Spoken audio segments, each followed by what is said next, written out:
ஏற்கனவே விஜய் அதாவது என்ன சொல்கிறது, சீமானுக்கு மேலே ஒரு ஒரு மரியாதை இருந்துகிட்டு இருக்கு.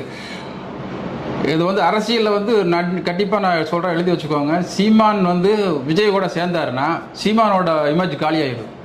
இதுதான் நடக்க போகிற உண்மை.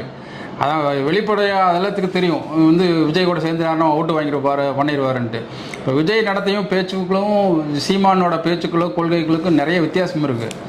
அவரோட கொள்கைக்குள்ள இவரெல்லாம் பக்கம் கூட வர முடியாது, என்னன்னு சொல்லறதுக்கும் முடியாது. ஏன்னா வந்து இப்போது +2 10th பாஸ் பண்ணவங்களுக்கெல்லாம் நான் வந்து அவ்வளோ அவார்ட்ஸ் தர்றேன், அப்படி பேசுகிறேன், இல்லை ஏழை பிள்ளைகளுக்கு வந்து நான் எது பண்ணுறேன் அதை பண்ணுறேன்னு வேணால் சொல்லிக்கலாம். அது வேணால் வந்து ஒரு ரசிக மன்றமாக ஏற்றுக்கொள்ளப்படலாம்.